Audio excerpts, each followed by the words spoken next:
now. Good morning, everyone. This is episode 142. Our guest today is Kusei. Hello, Kusei. Hey, guys. Yeah, there he is. The man from the videos. Alright, usual story, you know the drill. We'll be starting in a second. Yeah. It's, Hang on, I yeah. haven't properly entered the chat room. Okay. I just want to separate out my chat window. I will tweet this now. Recording episode, whatever the hell it is. Yep.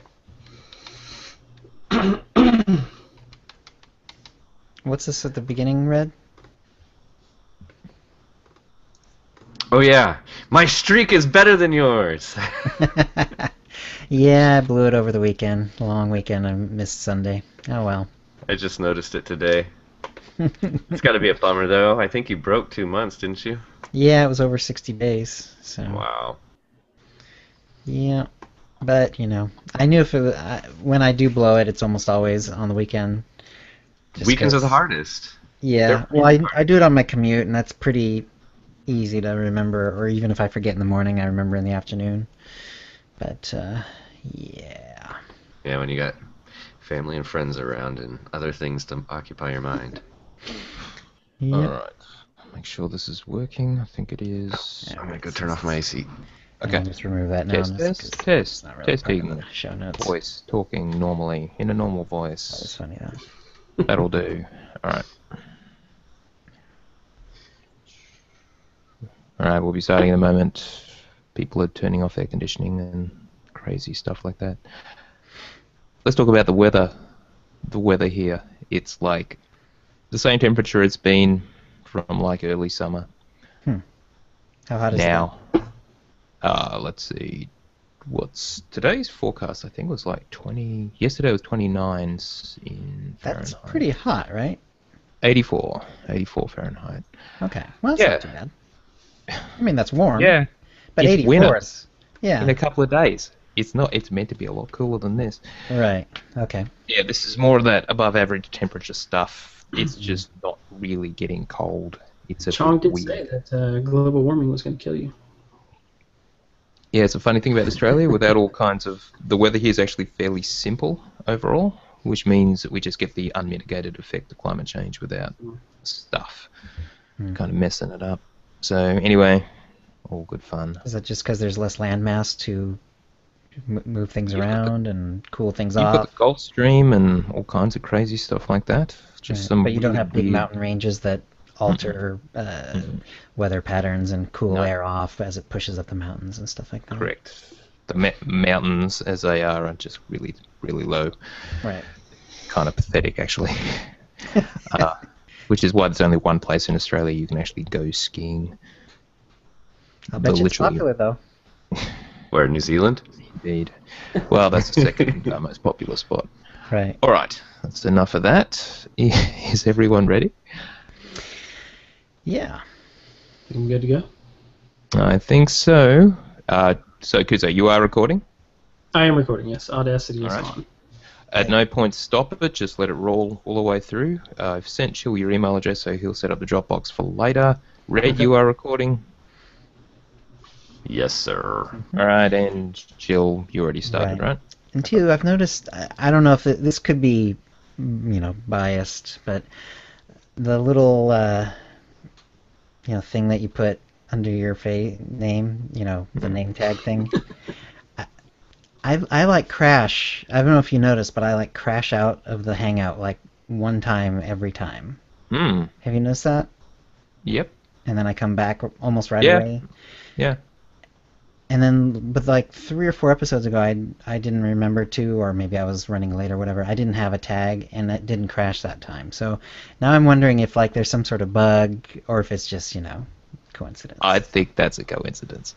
Okay. Well, we'll see if we crash because I definitely have a tag today. So. All right. Okay. Let's see what happens. Interesting. I run the tag on and off, and I don't think that's happened to any of us, really.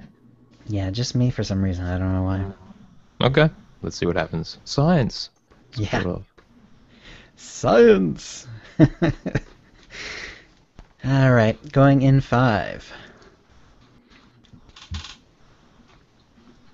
Hi, and welcome to the OotiniCast, the podcast that has been fitted with a restraining bolt.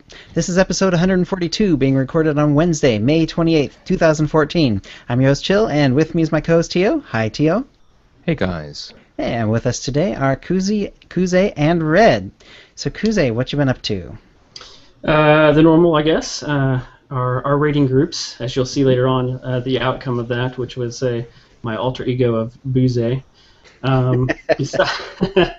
Besides that, I did a little PvP trying to get my relics to use because you can get a higher relic than you can within the operations that we're doing right now. So hopefully that'll help out a little bit.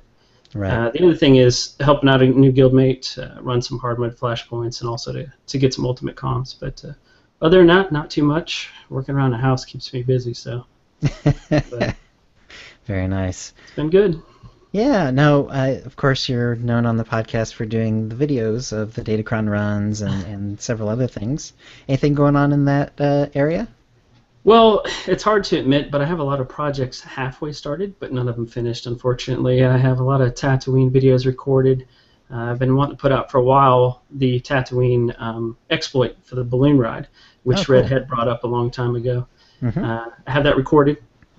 As far as getting it wrapped up and put out on my YouTube video or YouTube channel, I haven't got around to that yet. I have Datacron sheets that have all the codecs and grid coordinates and things like that. A nice little simple check sheet that you can use for all the Datacrons.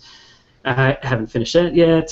I have some other things too. I actually have a nice spreadsheet for the GTN where you can keep track of what components are vendorable, what the price is if you vendor it, what the going rate is on the GTN and stuff like that. And I've also yet to finish that one, unfortunately. Now, the spreadsheets that are already out, they're on OotiniCast.com, or do you have them somewhere else? No, I have them currently here, and I haven't put them out yet. So I think I sent Tio one or two of them just to take a quick look at, but they're not finished by far. So Okay, cool. unfortunately. If people want to check out your learning how to, jump for Datacrons videos and so on that are already out there, what's the best way to do that? That's on a YouTube channel. It's a Kuze Roh. It's a Kuze Roh. It's Kuze Roh. If you just type that into Google channels, you'll be able to pull it up pretty easy. So. Awesome. All right. And anything else going on this week? Hopefully, my new relics will help out in the raids, and we'll get Corruptor Zero down again. That's pretty much what I'm looking forward to tomorrow. So, maybe a little bit more PvP. Try to get some more gear to start spanking ass and PvP. Do you want to talk about the Jawa Joyride? Oh yes, the Jawa Joyride, another project of mine. I'm starting. Every Tuesday, we haven't worked out the time yet. More likely we'll meet on the fleet right now in the Cantina area, but I do plan on to, once we get our guild ships, to start meeting on the guild ships to basically just fun runs. Would like to go do the old school raids. Gear doesn't matter. Level, 50 and above, of course. Just because it has to be. Yeah, just because it has to be. Plus 10 Datacron runs, which I know you guys had just done a little while ago. Which I wasn't a part of. Unfortunately, I have some characters that need it. Let's see, some world bosses, whatever we get into. And if we wind up having more than 16, maybe we'll split up and do 8-mans or 7-mans and this and that, and some hard mode flashpoints. It just depends on, I guess, the outcome of each day. But you can find more of that on OotiniCast on the forums. I'll be posting everything there. All right, sounds good. Now, Red, how about your week? PvP. I've become ridiculously addicted to PvP.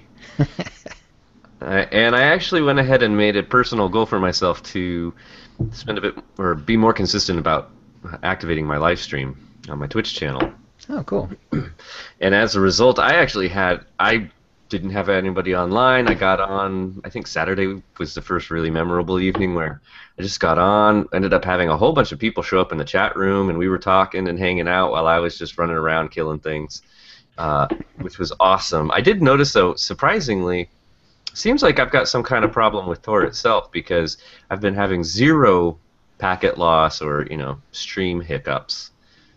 But I've been noticing my ping in Tor will oscillate just slightly. I mean, I'm never as bad as Tio, and the highest I get seems to be around 150, but it's a noticeable enough. 150 is right around that threshold where if I'm doing PvP, I don't like it. It can irritate me. Welcome to our world. Yeah. But so I'm not sure what that is or if that's even a reported issue, but I have been noticing it because it's right at that threshold where it drops between 4 bars and 3 bars. Right. Other than that, yeah, PvP. I did want to shout out because Spencer at the Dirty Spoons. Dirty Spoons, yeah. He's been a regular, and I really enjoyed him. And then RPG Cadre has never submitted to the show, but says huge fan of the show and has been enjoying watching. And Beware, who's in the chat room right now, has actually been hanging out too, just because a lot of people seem to really enjoy that I'm playing the Vanguard right now. Which, yeah, I have too. I was actually psyched. On Tuesday, right after the reset, at lunch, I got online and I picked up my daily and my weekly, and I only had an hour lunch break. In that hour lunch break, I won 7 matches, back to back to back to back to back. Nice. Just unstoppable. It was so awesome. And then that night I got on with a bunch of friends and we did the normal daily and weekly stuff and knocked all that out. I ended up getting 2,000 ranked comms. Whoa. Throughout the day. Yeah. It was remarkable. Yeah, that's a lot. Which it seems highly consistent. I've never seen it be anything more or less. 140 ranked Warzone comms for a win and 8 medals in ranked. Nice. So, which is great. 7 of those in a row was nothing to sneeze at. Oh, there was also a really good one that evening when we were playing normals. We ended up going Lethal X Bacon, who I've got a tune in his PvP guild. We were doing our normals, and he had been telling me, hey, you should switch over to the imp side, and I'm like, but not all my friends have imp tunes. So we got it, and we ended up going up against him, and they were smart. They were obviously a 4-man pre-made. They started, and fortunately, we were a 4-man pre-made too, because we decided to just stand on the middle box and wait and see what happens, but the whole team went bolting from their launch point to the right. And so our entire team leaps to go defend. And then as they got there, then they had their sentinel pop their predation or whatever it is that makes them run really fast. Right. And they all juked and went straight to the opposite side. Fortunately, we were still on the box, so we were able to jump down and defend, and it was a brawl between both of us. I think, we had a perfect defense, and I don't think we planted until the last 2 minutes of the match. And we finally got a plant snuck in. One of our stealthers actually was able to just barely sneak it in. Right. And, one of those Void Stars where just no one really gets in very far. Yeah. Those Yeah. usually are brawls. Yeah, and I think I ended up having 19 medals at the end of the match or something. It was ridiculous. It's when nobody goes anywhere, Void Star is just a farm for medals. You can get so many of them. It's just awesome. Yeah. Yeah, and then today was pretty interesting because I had one match where I ended up going up against, I think it was Canned, K-A-N-D. Anyway, he's the #1 mercenary in the world. Whoa. That must be tough. We actually got him killed the second match, but yeah, we lost. He's amazing, very, very good. And then I actually got to play a few matches too with the #3 Guardian / Juggernaut in the world. So that was pretty awesome too. I played with him a good few times, so it was actually, and there was another, I think it was a Sork or something. But anyway, this week I have gotten to play with 2 of the top 10 people in the world, which is kind of cool. That is cool. And I've been hearing some scuttlebutt that people think the Bastion isn't active. I've been looking at the OotiniCast.com leaderboards. Bastion, Harbinger, and Pot 5 are all just as active as one another. There's really nobody winning that. It's like fractions of a percentage difference. So, and Bastion's been a lot of fun. I mean, the fact that in an hour I could have 7 queues pop all at once, that it's obviously active. So, and that was my week. All right. Well, you also had your interview with the Theory Crafter. What was his name again? Oofalong. Oofalong, that's right. Got released. I like that a lot. I'm not necessarily the best Theory Crafter myself, but I love hearing about it. So that was a really good interview. So. Well, thanks. Yeah, and we tried to keep it a little bit numbers light. I was trying to find out more about him as an individual, but of course, I had to sneak a few questions in there. Yeah, I thought it was a pretty good interview too. It actually drove me to go back and look at my character, even though I thought everything was right. So it makes you think, that's for sure. Right, absolutely.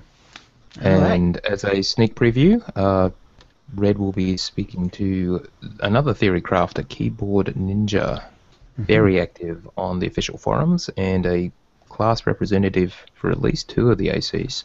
Wow. So yeah, that should be a good follow-up to the interview with Uvalong. Yeah, I'm quite looking forward to that, actually. All right, Tio, how about your week? Let's see. We'll start with rating, as always, with our wannabe... What should we call ourselves? Softcore? We can't really say we're hardcore. Medium core? We're not totally casual, but we're not bleeding edge, so I don't know what we are. Absolutely not. Softcore is what happens in California. I don't know if we can say that or not. Yeah, I guess not. Whatever we are. Anyway, on day 1, Joe was out, so that was a bit unexpected. So we brought in a guildmate, Bodaddy, on his Vanguard War Scream, and we just did something simple. We did story mode, Terror from Beyond, and story mode, Warrior's Courtyard, just for something to do, basically, and get the weeklies done, of course. We only did the first 3 in TFB. Then on day 2, it was Joe was back. Now, Bill was out this full week, so I was tanking on my Guardian for the first time.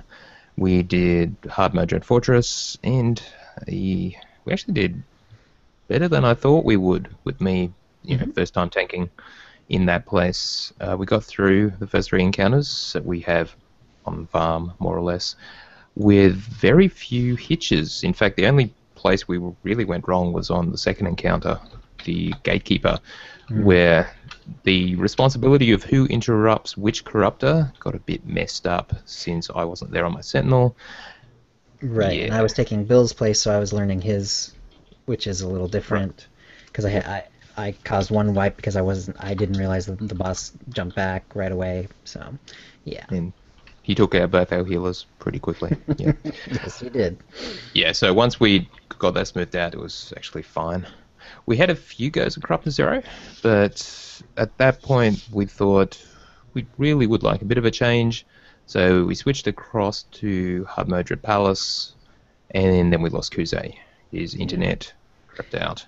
We got a couple of tries in, but yeah. Yeah, we brought in Betty from the Templars, and yeah, so that worked out well. We didn't actually get very far with Bestia, but it was good to sort of get back into the rhythm of that. Alright, hold on, I'm getting an echo from someone. Has someone turned up their headphone audio? No, I have mine pretty low. I'm hearing it too. Do you want me to, here, I'll try muting my mic, see if that helps. Well, I don't know. Someone's got to talk, otherwise I can't hear it. So, well, I can't. Hello, this is Redna. I'm a part of the OotiniCast crew. No, I'm not hearing Is it. it coming from me? Okay, so Must that was be, not me. Kuze. Yeah. Did anything change? Did you turn up the audio? No. I've just Okay. been sitting here. Alright, don't know. Alright, moving on. Alright, so this week, Bill is back. In fact, we have the full team. We're going to have to work out how that's going to work because we're a bit oversubscribed right now, but we'll sort out something, no doubt. Other than that, yesterday, real life has been keeping me kind of busy of late on work-related things, sadly. But yesterday I did get in a few hours and did some flashpoints. We were helping Bodaddy gear out his commando, DPS commando a little. Did Hammer Station and Katamimu, ably assisted by Ari, Kuze, Jace. Yeah, I was surprised I didn't get Aethys. I always get Aethys when I queue up hard modes, but in fact, getting Katamimu was a shock because I hadn't been in there for ages. It was really had to look back in my memory to remember all of the fights. You didn't wipe the Exactly. group, did you? It all What's came back the to end me boss pretty on that quickly. one? That'll help me remember it. That's the Shackles, the Shackle guy. Okay. Yeah, it's the And one the, with the huge long And elevator. the Chewbacca. Yeah, and the huge long elevator. Yes, that's it. I think it's just Yep. 3, right? The police officer, the Chewbacca, and the Shackle rocket dude. And and the optional boss, of course. And the optional, right. Right. Yeah. And yeah, no, we were fine. I've done them so many times that it really was kind of muscle memory. It did come Right. back to me pretty quickly. Did a quick KDY, but otherwise, yeah, haven't really had enough time to play. And I did also want to mention something, a clarification from last week. In one of the tips, they mentioned the legacy of crafting, which is a character perk. There are 3 tiers. Each tier will increase. Well, this is the tooltip. It says increases the chance of an augmented result while crafting by 1%. So if you get all 3, you'll get 3%. Now, a couple of people let us know that, well, that doesn't actually help crit crafting, as in you're creating something like augments or augment kits, and it wouldn't help you crit and get a second one. However, Except I did recall that back in episode, I think it was 34, episode 34, we actually covered where this was clarified by BioWare. I'll link to the post. But they said, the legacy tooltip could be more clear. We'll look at improving it in the future. The perk itself, as noted earlier in the thread, does increase the chance of getting an augment slot on items that can have them. For the items that can't, it gives you an increased chance for the effect of a critical when crafting those items, like producing an extra item. So, there you go. Legacy of Crafting does indeed help you actually crit more when crafting things like augment kits or whatever. Anyway, They that's still my haven't week. updated the tooltip. And Yeah. they still, 2 years later, haven't updated. It was actually more relevant back then because back then the only way to get augments was through crew critting. That's true. You couldn't make augmentation kits Right. back They then, didn't so have the people kits were really. quite a bit more excited about that. But Yes. That's true. now it's definitely you want to get more than one when you want to have crits. Yep. Anyway, that's my week. Over to you, Chill. Great. First, a shout out to the chat room. We've got, Bo Daddy here, previously mentioned, Giant Gina, Enixis, Padmayam, Pez, Socordia, Ben_B55, Beware2, Caligari, Draco, Gaddick Teague of the Unnamed SWTOR podcast is here, Jedi Cracker, Kuze, our guest, is here, and Protal. So, hi everyone. And let's see what I did this week. I did the plus 10 Datacron run with the guild. That was on Saturday night. Draco led it, and Betty was there, Chong, Lomasi, Uneda, Sovi, and Ayrton.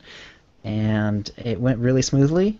I was actually on my Sage because I was getting on my Sage, the one I'm leveling up. And so I ended up, pulling a few people to the end part, but it went really smoothly. A couple people didn't have MGGS guns, so we ended up more or less running it twice, but even that went pretty quickly. So having 1 or 2 people who really know how it's done can make that thing go really quickly.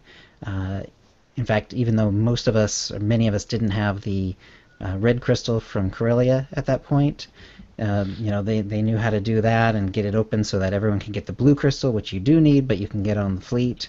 As long as someone has the red crystal, grabbed all that, boom, it worked really well. So, and a couple of people didn't have the MGGS guns, so they swapped it out and ran it again, and it worked great. So my Sage now is plus 10 to all stats, and that was wonderful.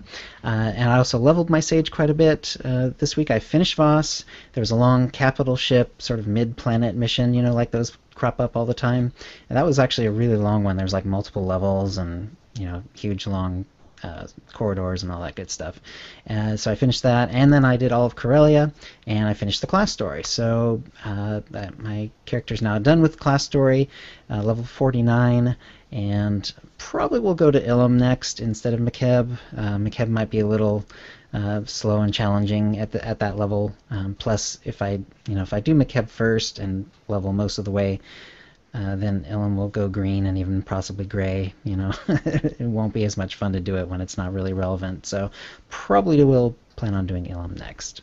As far as my operation character goes, I bought my 180 hilt on my main, and it definitely seems to help. I do more threat, a bit more damage, And even though it's actually, I ended up getting the one that has more willpower rather than more endurance, but even then it has a little bit more endurance than the old one. There just aren't very many of the endurance ones on the market on the GTN. So, but so a little bit more damage and more threat, and I'm a happy tank. So that all works out. And that's about it. So that'll bring us to the tip of the week. We have quite a number of them this time. What do we have? Is it 5 or 6? 5. 5 of them this time. And Tio, why don't you go ahead and start off with the first one? Our first tip is from Draco Ada, the person who organised the Datacron run. Thanks again, Draco. He says, as I was playing my sniper the other day, I noticed that my suppressive fire can be centered on an NPC the same way as when you pass a hut ball. When you want to pass the ball, just select the NPC you want to pulverize and double-click on the skill. It works on any ground selection skills like Death from Above, Mortar Volley, or Lightning. I guess I was sleeping the day they taught us our skills at the BioWare Academy. Now, just to clarify, that was the change that was made to quick ground target activation. It was added in Game Update 2.7, so it's only been a few weeks since they added that. And it's awesome. Yes, don't turn it off. It's on by default, and just leave it on. All right, and our second tip is sort of related, actually. It's from Greg Carter, and Greg Carter wrote, "Be careful in Hutball that you don't double tap the pass ability while you have the enemy targeted." In other words, it will center on the enemy and throw it directly to your enemy if you do it that way. So yes, make sure you have a friend targeted if you're going to do it that way. And even that is not 100%. People do move while the ball's in the air, but boy, it's a heck of a lot better than trying to aim it on the fly, with lag and everything else. You'll have a much better chance double tapping the Hutball ability pass. So it will throw it to where they're actually standing at the time that you double tap, presumably, for reals. Yeah. For reals, yes, not just where it looks like. It works out in healing a lot too. When I'm healing in raids and stuff, I don't even have to be facing the direction. He'll just kind of like lob the Kolto bomb behind him to hit somebody. Right. So that's nice. But since I'm a clicker, I have an issue once in a while where the actual reticle gets stuck to my mouse pointer and kind of gets in my way once in a while. But other than that, it's a great ability. You can actually talk about that in the discussion. Yeah, and it can be really, really handy even if you're a healer. If you've got a moment to throw an AoE, you can just tab target the boss and drop your AoE by double tapping, and then go right back to your operations frames for the healing. And the tanks and melee will thank you. All right, our third tip is from Moff Chong. Yes. Moff says, this is common sense, but when buying your magnetically guided grappling system, or MGGS, on Autoron, make sure you have a mail droid. Since the MGGS is unique, you are only able to buy one per character, but it is tradable and mailable. So buy your MGGS and mail it to an alt, and continue until all your alts have one. You'll never have to bother yourself with that pesky 30 minutes of running around looking for that vendor ever again. I hope you enjoyed Uncle Chong's tip. I know she did. All right. Yeah, and he may call it common sense, but that's rather clever, and I certainly hadn't thought of it. And I actually make it a point of every character having to run by that vendor and grab it, no matter whether the class story actually makes sense to go that way or not. So that's a good way to go. Fourth tip is from Tate Ransom. Tips about configuring a Naga gaming mouse is what Tate sent in, and it will be included in our Sarlacc Digest discussion today. And our last tip is from Corwin of the Prophecy of the Five.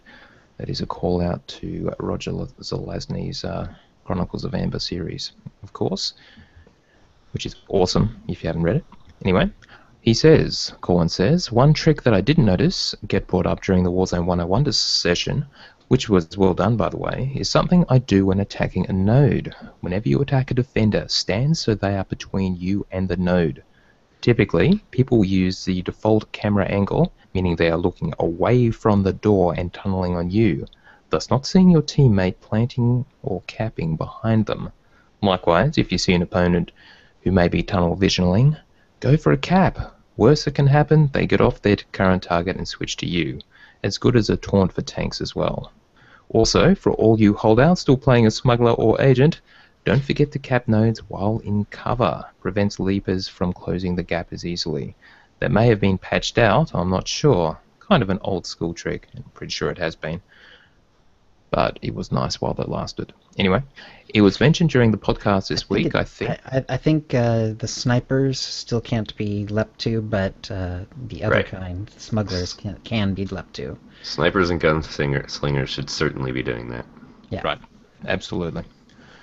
It was mentioned during the podcast this week, I think, but also make sure to CC, that's crowd control, opponents when a teammate is going for the plant, be it AoEing on top of the plant to annoy the stealthies, or popping a mez at the foot of the opponent's respawn. Another one of the hut ball masters out there, you may want to avoid the double tap, AoE when passing. It doesn't let you lead your passes. Situationally, can be a good or bad thing, so going back to the tip from earlier, while that and- double tap is good, you got to think about it when to use it. Yeah, because if they're moving, it will throw it where they are when you throw it, but there is travel time. And the other thing to remember that we probably haven't mentioned in a really long time is that when you catch the ball, it is going to be passed to the person that is the closest to the center of that reticle and unstunned. So if they stun you just before you catch it, then whoever else is there can catch it, and that can be a way to get an interception. Very good. And the one other trick, too, is like if you're in hutball and you're down in the pit, but you want to throw it up into their end zone, line of sight won't let you double tap to pass, but you can then actually manually place it on the edge of at the top of the wall, and they might be close to the edge but not close enough. They can still catch it there because, of course, the circle's bigger than that line of sight issue. Done that trick a few times, yeah. All right, he continues. Also, keep track of how many opponents you see. Some teams will pull goalie and leave a node undefended. If you count 8, it's your benefit to push their node. Either you draw a defender with you, or you get a free cap. And remember, damage isn't always good. A dead opponent could be out of action for 30 seconds or 5 seconds, depending on the length of time on the respawn door. A kited opponent can be contained indefinitely. That is, leading the guy around rather than actually outright killing him. And a good team of 4 can occupy 5 to 6 easily, setting up numerical mismatches in your favor for everybody else. Focusing fire and securing kills is vastly more important than top damage in the end. That's all for now. I feel like I'm giving up the goods, but why not? Right. Yeah, securing kills is important. That's why on my sorcerer, which is a dot heavy spec, I'm always interested in looking at my actual kills.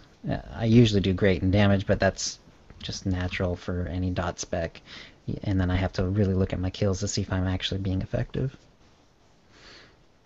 All right, and by random allotment, the winner is Greg Carter. So congratulations, Greg. You'll be getting one of the M8R3 droids, courtesy of BioWare, and one of the latest Cartel Market Packs, courtesy of this podcast. And if you have a tip of the week, please send it to OotiniCast@gmail.com by next Wednesday for the chance to win similar. That will bring us to the holo feed. Tio? We have like no news this week except for a little bit, so it's just very, very quiet on the BioWare front. Okay. I suspect they really are busy getting a couple of expansions ready for us. But anyway, all we do really have is the class representative answers for sages, basically. Okay. And they asked the 3 questions. Now, I normally have a lot of fun with these, but let's take this one a little more seriously.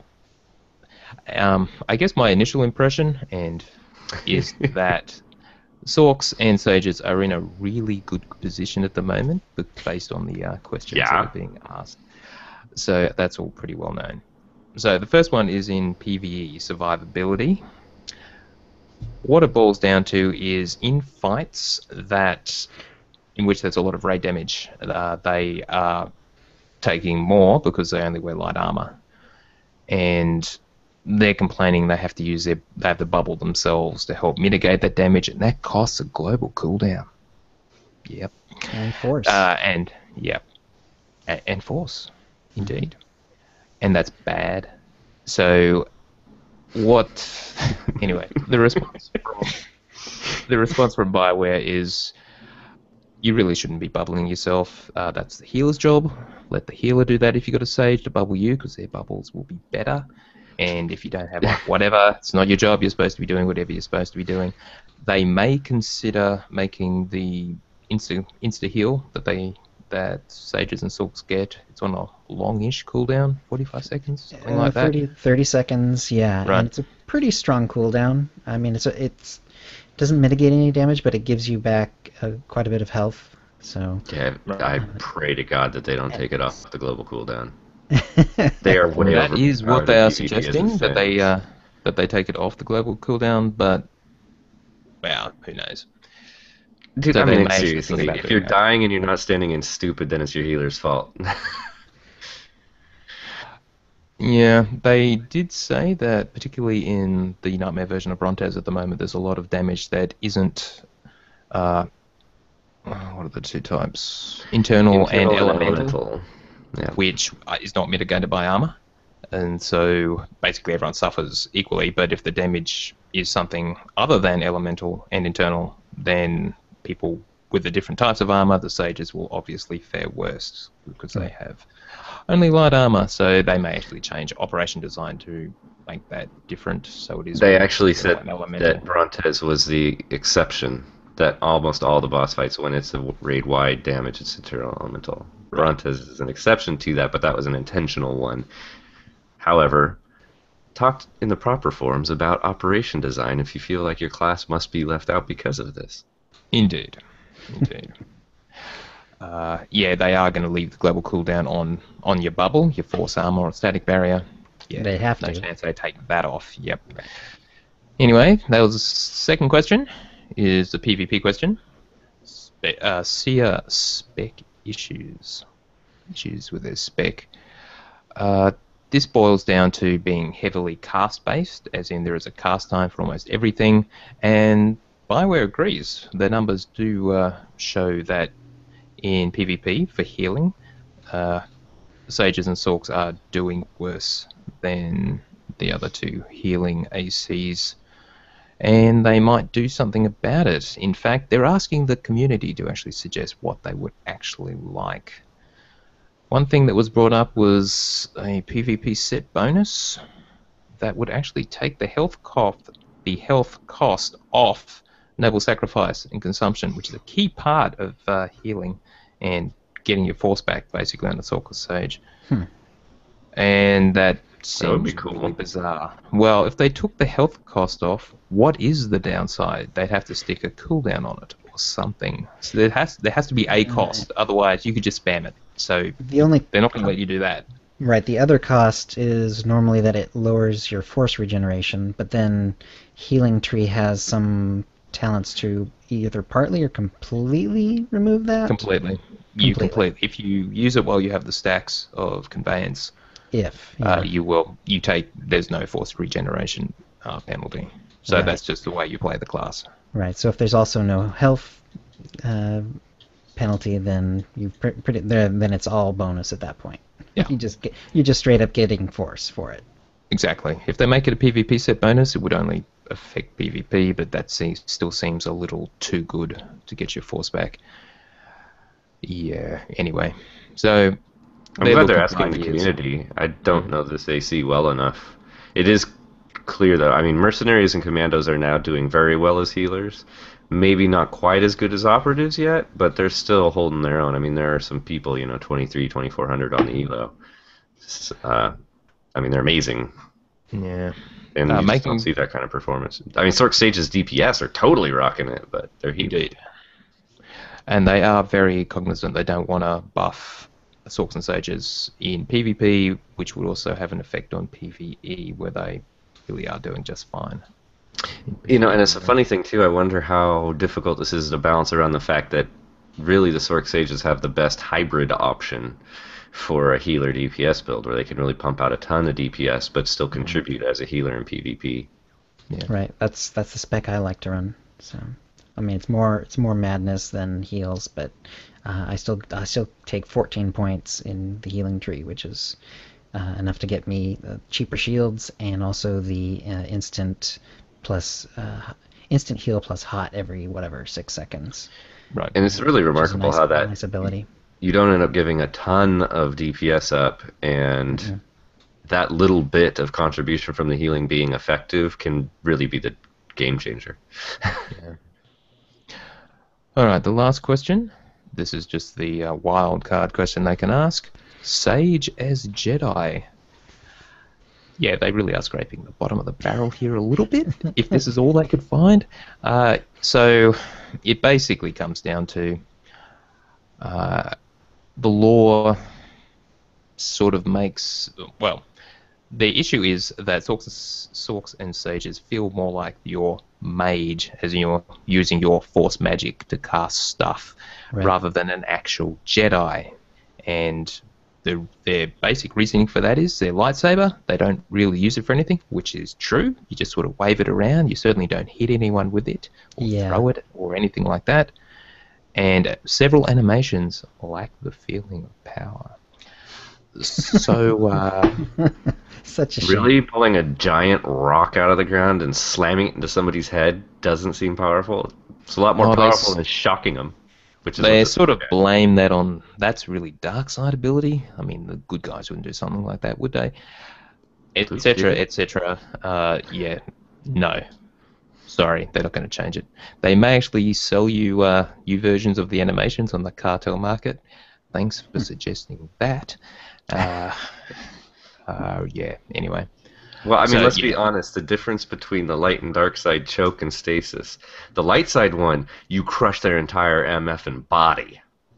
Dark side, you squeeze their neck. Which one's really darker? Indeed. But anyway, those are the class representative questions for the Sage. I guess we can say the answers are certainly better than the heal to full. But... I don't know. Yeah, they really are in a good place. So, right. Yeah. It's I like do the have. Gunslingers had their questions. Now they've been nerfed into the ground, but maybe that's importance of Sork danger to come. All right, and the only other thing to talk about isn't even SWTOR, but it is Star Wars. They have announced the first of the standalone movies that will be interspersed between the releases of the new 3 Star Wars movies. So we know that... Let's see. We know that Episode 7 is coming out December next year, 2015. This new standalone movie will be December 16, 2016, and I'm pretty sure Episode 8 will be the year after that. Trying to get those out every 2 years. This one is being directed by Gareth Edwards, who did Godzilla, which did remarkably well at the cinema, etc. And its screenwriter is Gary Whitta. Neither of these guys I'd ever heard of. That doesn't really mean much. But, well, obviously Godzilla is pretty good, and Gary Whitta, what is certainly positive about him is he's on the record somewhere as saying he hated the prequels, and he hated what George Lucas did when he went back and changed the original trilogy. So that's all thumbs up, and hopefully will reflect well on the screenplay for this, whatever this standalone movie is, and they haven't told us a damn thing. Could be anything. Did he have that on his resume? I hated the prequels when they were screening all the resumes. Well, the internet being what it is, he has been had his past dug up fairly thoroughly, and this is the kind of stuff you put on the message boards somewhere, somewhen. Anyway, Godzilla was really good too, so I'll give him credit for that. It should be a good movie. It really should. So, looking forward to any new Star Wars movie, to be honest. All right, and just finally mention, just remind the Community Cantina in LA on Thursday, 12 June, so that's coming up, and the one in San Diego with Comic-Con will be 25 July, so just a reminder of that. And that's the news. All right. Yeah, if anyone listening is going to be at either of those community cantinas, we'd love to have your report. We don't happen to live anywhere near them, so we will not be attending. Right. For the Community Corner, we'll start with the Utini Templars rating report. This one is from Greg. Hey guys. This week, on our first night, we decided to do a full clear of Dread Fortress. Chong found someone who had been looking for a group on Oricon to do Dread Fortress for more than an hour, so we invited him along to DPS. His gear was suboptimal, so we had a few enrage issues on Draxus, but after that, we sailed through without any further wipes. After that, we still had some time up our sleeves, so we did a quick Scum and Villainy weekly run. On our Templars Thursday fun night, we started by heading out to Corellia to kill a giant Rancor and get ourselves a new title. Haha, not so lucky now, are you, giant Rancor?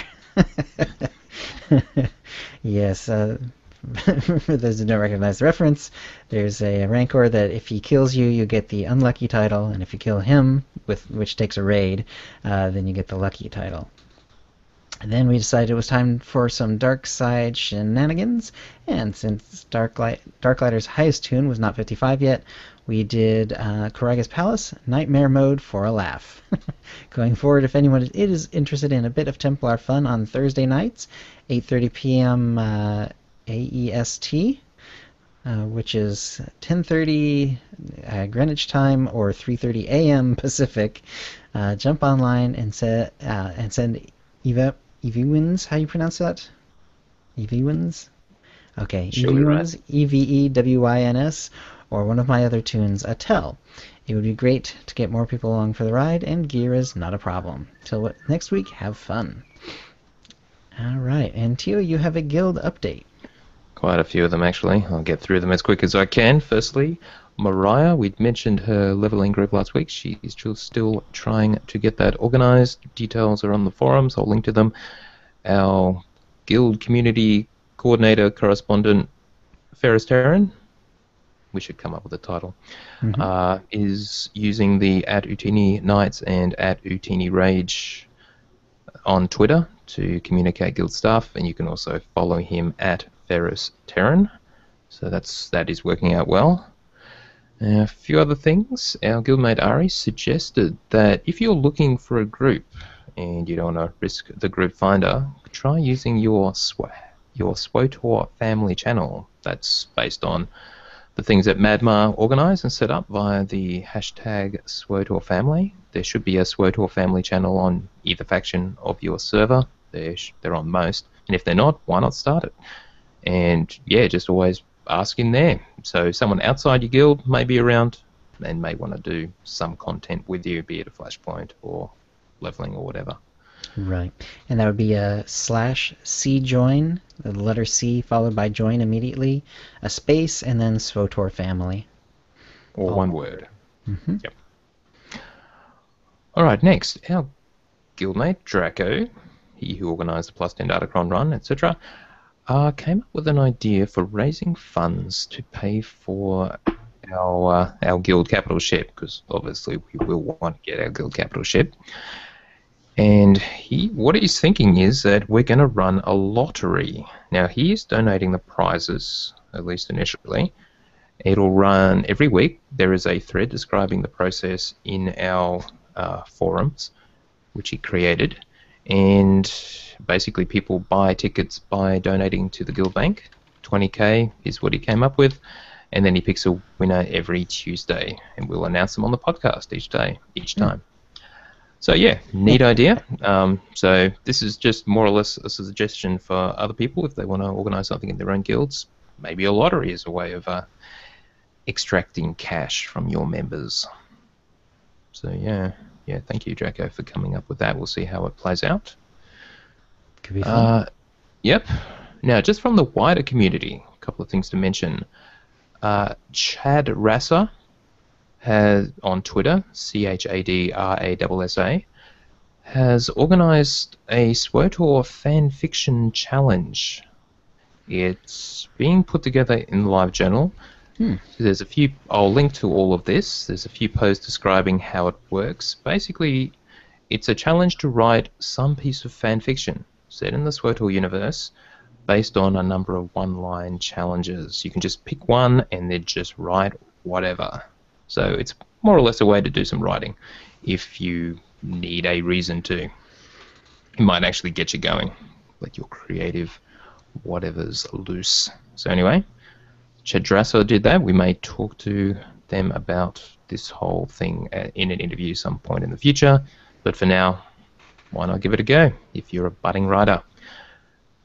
And next, SWOTOR healers. If you actually want a site that is dedicated to healing in SWOTOR, you should check out healingswotor.com. Now, this site is actually dedicated to theory crafting and advice and all kinds of stuff about healing. Now, DPS and tanks have got their own sites and theory crafting, but what this place is hoping to do is to be the equivalent for healers. You can follow Healing SWOTOR on Twitter. He is planning to do a podcast, though at the moment he's just doing some short 5-minute segments using a service called Audio Boo, which you can actually listen to normally via an RSS feed or via the Audio Boo app on your mobile device. So yeah, I think it's got a lot of potential, some really useful information there, and he's also doing videos. So it's PvP and PvE healing. He's doing nightmare content from the perspective of all 3 healing classes. Nice. So yeah, some interesting stuff. Yeah. And I noticed he's very active on Twitter as well. He's always posting healing videos and things like that, pictures of the day and stuff like that. So that's a good sign that he's around a lot and shows potential to, future data and stuff for people to go to and check out. And I briefly checked out his site a little bit today, but I had to do it on my phone and couldn't quite get around it at work. So I'm looking forward to diving into it some other time. But it looks pretty good. Me too. I think I need some really critical advice on agent healing in PvP, because I actually think I'm beginning to think I'm missing something, because I should be doing better than I am. So anyway, finally, or numbers. Numbers, just sheer healing output. But, are you in full brutalizer yet, or at least your main hand and off? No, hell no. I haven't actually been PvP, which probably isn't helping. Oh well, yeah, your numbers aren't going up if you're not doing it. What can I say?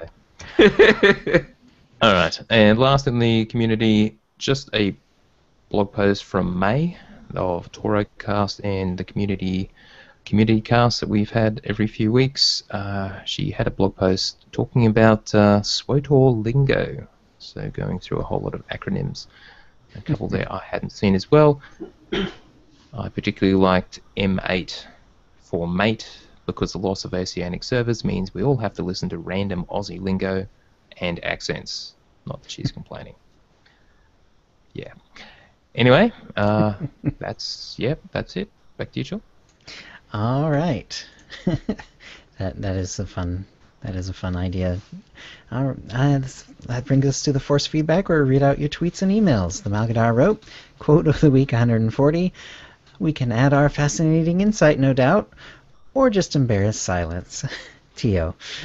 The confidence meter on this statement went from one extreme to another in a matter of seconds. Great Sarlacc Digest this week. Thank you, Malgadar. At Fnord3125 wrote, I'm a lifelong tabletop RPG player and fan, but I've never wanted to do that kind of MMORP. Interesting interview, though. All right. Yep, thank you. For sure. And at Mark_SWOTOR, listening to OotiniCast PvP segment, I'm sort of responsible for. Great stuff so far. Yes. Yep. Thank you for prompting that. Yeah. Mark. That's awesome. Great idea. Yeah, we get a lot of our best ideas straight from the audience. So, RA wrote, how long has it been since you watched the cinematics? Return was the real highlight. I had forgotten. Yeah, she suggests that just when you bring up your launcher, this little cinematics button is down there, and there are the 3 of them, Deceived, Return, and Hope. And watching them again now, and I'll link to them, you can actually download them or watch them on YouTube as well as in-game. Mm-hmm. Yeah, they're still amazing. They're really, really good. They so really are if you haven't watched them for a while, why not revisit? Yeah, I did watch Return not too long ago when I got the new computer, because when you first install the game, it will by default run it, and I did not skip it. I watched it and loved the whole thing. So yeah, I really like that one. Okay, and links to all the Deceived, Return, and Hope, so that'll be in the show notes. Let's see, Brad wrote, I am sure I'm not the only one who wants 1/18th scale plastic models. unlike Legos, they look better, they're paintable, and they're moldable, adding lights and other circuits. Maybe I'm too nerdy. Maybe, but that would be cool. Yeah, No doubt. yeah. Well, different types of models for different people. So, all right. Ufalong, of the last interview, wrote, "The colors of the text displayed when you show your frame rate are significant. Here's a post where BioWare explains it. The actual explanation of the frames per second display colors are: red is rendering bound / video card, green is simulation bound / CPU, yellow is a mix of both, and then the current FPS, or frames per second, is the lowest frames per second over the last 10 seconds or so." There you go. So that's what that average is, the last 10 seconds, and the color will tell you whether it's your video card doing the work, whether it's your actual CPU in your system. So if you're getting a low frame rate and it's green, you need to upgrade your box, as in the actual CPU itself, rather than your video card. But if you're getting low frame rate and it's red, then it's your video card that's being the problem, and if it's yellow, well, it could be either. But yeah, that's really cool. Thank you for that. I actually, if I ever saw that, I had forgotten it. Thank you. Yeah. Interesting. Yeah, because you kind of assume that red, yellow, and green would have more to do with actual speed. Indeed. Yeah.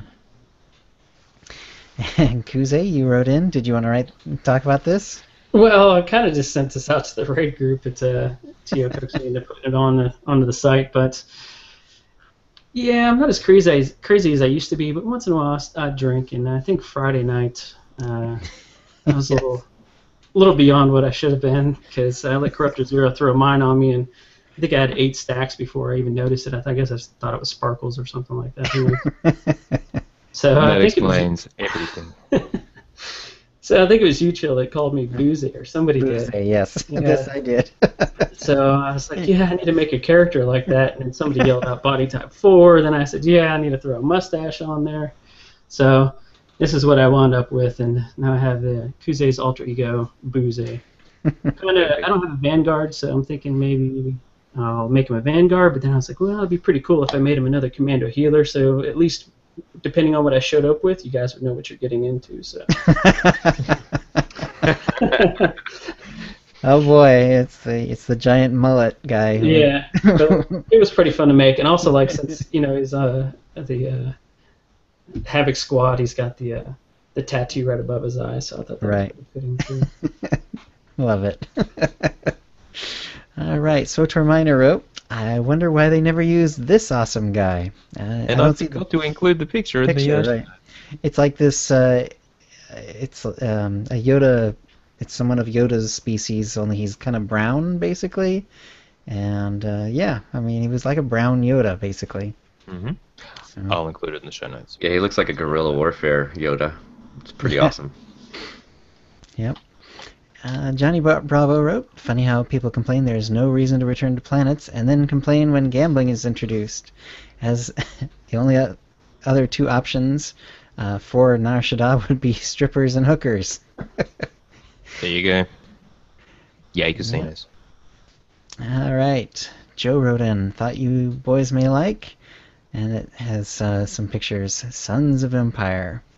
So this is from Sons of Anarchy. They've taken just a poster from it and done a Star Wars version of it, showing a couple of scout troopers on speeder bikes. It's very cool. Pretty nice. Yeah. Matthew wrote in, "I started listening at episode 120 when you were on 125. I got to that episode, and while I wait for new ones, I went back and started at episode 1. Yeah, I'm so sorry. Yeah. There are several people who have done that. It's quite a bit of episodes now at this point. At around the 70th episode, you started talking about the Cathar and their origin. Yes, I remember we got several people writing in several episodes after that, coming up with more Cathar references and so on. And here's another one. I just happened to be reading the old Star Wars Omnibus Tales of the Jedi Volume 2, where Exar Kun is training with a fellow student who is a Cathar. Seeing as I'm now up to episode 100, I attached a picture of said Cathar." Very cool, actually. Yeah. It's a nasty kitty. Mm-hmm. Yeah, she actually looks a lot more BA than what's available in the game. By the way, I love working on motion comics. If I did one of your show, I'd have to make Chill a hut because I love his chuckles in the background. No cartel coins, no hip. Yes, and by the way, happy birthday to Hip, wherever you are. Yeah, I wanted to mention that earlier and didn't get around to it. So happy Yeah, birthday. I blanked on that too. Happy birthday, Hip! Craig via Facebook wrote, in case you didn't notice, there is a sabacc table on the SLS. So this has come up before, so I thought I'd actually go and have a close look at it. Yeah, you were And denying it before. I wasn't denying it. It's, Anyway, I took the screenshots of it, and yeah, it's a sabacc table. There's a number of NPCs around it, the SLS sabacc dealer, sabacc participants, and if you right-click on the table, which is blue and glowy, it says, this table is not accepting new players at this time.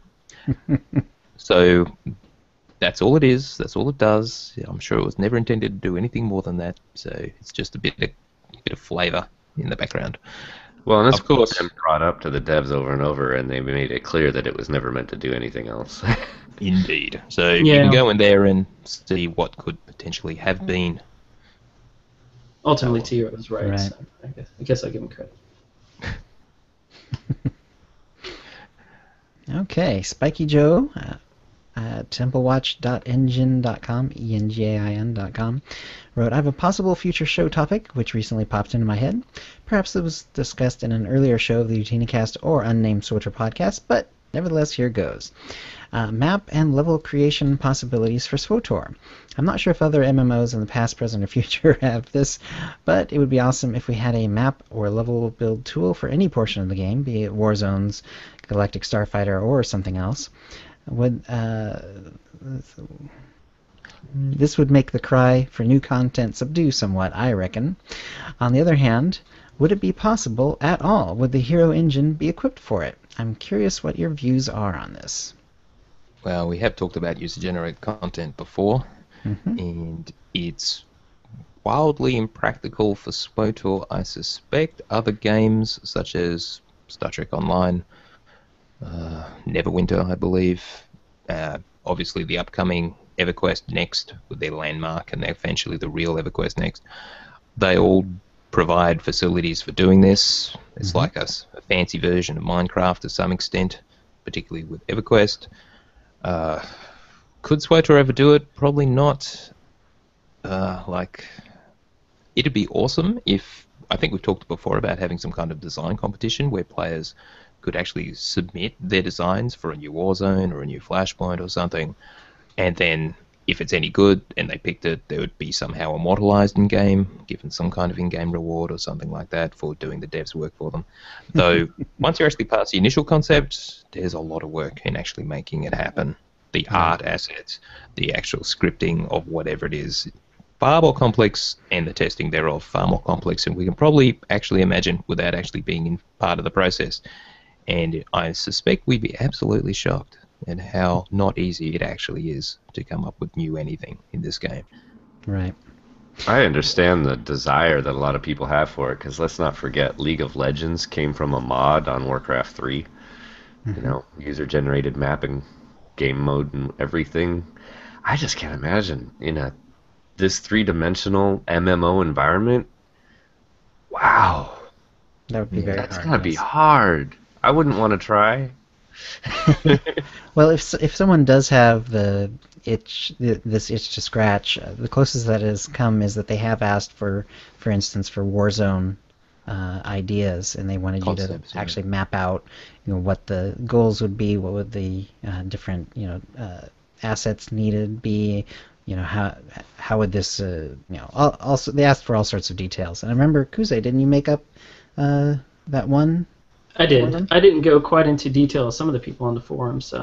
I did search through and look at some of the ideas that people posted, and there's some people that definitely went above and beyond, and they made maps and explained every detail, and yeah, it was people do have the itch to want to provide content like this. So Right. I think that was a good idea. I liked yours though. Wasn't it the one where each side would have walkers advancing on opposing bases, and you try to Correct. slow their That was so walkers cool. and keep yours moving? Yeah, and the I love key was that that one. they were NPC and not, available for people to drive, because I don't think that's going to happen. But I really Right. would like to see a Warzone where there's an NPC of some sort involved. Right. Somebody in our guild, sorry I forgot your name, he had mentioned Rancors. Each team has a Rancor, and basically you're trying to take one down, and the other one's hitting, the opposing team's Rancors beating you down, and it's just this battle between each side would be pretty fun. Wow. So Yeah. I think want an GSV, or sorry, GSB, Galactic Sea Battles. Just to really get Gaddock Teague totally confused because he has enough trouble between GSF and Galactic Strongholds.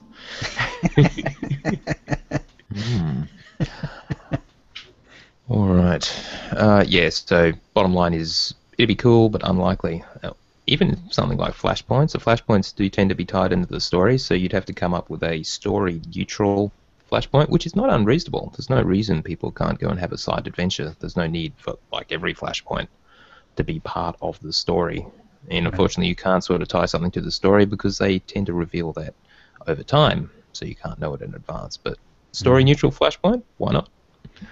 Don't you think if they had access to create content like that, that it would give them, I guess, more access to the inside workings of BioWare and possibly reveal things, kind of like Switch Miner and such? Possibly, yeah. And I was also thinking that if they were to do it, to have a separate server, kind of like the PTS, so you'd have your main live servers, PTS, and then maybe a user content server, to where it wasn't actually tied into the game. So I don't know if that would be viable, but we wouldn't get anything like this without a completely new game, a Yeah. completely new engine, completely new everything. But I don't want it or expect it, but yeah, it's just Yeah. All right, our next email is from our old friend Sparrow. This one's a bit of a long one, so settle in. My 2 credits on ranked PvP. It's a rough crowd. Those ranked PvPers must win at all cost. Bullies, cheats, and narcissists, some of them. It's ugly, and it dishonors the whole SWTOR community. And I'm wondering if we should keep reading this. All right, I'll keep going. We'll see later. And it is a community of real people, sometimes half a world away, but still of flesh and blood humanoids. Geeky teens and their snot-nosed little brothers, truckers and accountants, mothers and grandfathers like myself, grad students and used car salesmen, and even IT professionals residing in Australia. Don't get me Your wrong. neighbor? Don't get me wrong. I hate losing in victory. Let me start that again. Don't get me wrong. I hate losing in victory. Well, victory is so sweet. In fact, this week I had my sweetest win in SWTOR since launch. Ironically, after being chided a couple of days earlier by one of the PvP sheriffs. You don't belong in ranked, they said. Don't queue anymore, noob. I had forgotten to change my stance, and as a result went down pretty quick. It's ridiculous that we bitch about poor queues, but scare away prospective PvP champions with rude, elitist, intimidating chat aimed at that which usually amounts to nothing but ignorance. Relax, my fellow PvPers. It's a game. Sometimes a deeply immersive, pulse-pounding, grit-your-teeth hell of a game, but still a game. PvP is a ton of fun, and ranked matches only intensify the rush of a hard-earned win. But to my knowledge, BioWare hasn't appointed any one of us PvP sheriff to dole out admittance to ranked matches. Any player has a right to the fantastic fun you are having. A little patience goes a long way, and very few people reject honest advice expressed as honest advice. Sharing your knowledge and experience like a teacher will foster more and better skilled PvPers, and thus reduce queue times. On the matter of blue mod swapping and queue syncing, let's call it for what it is: cheating.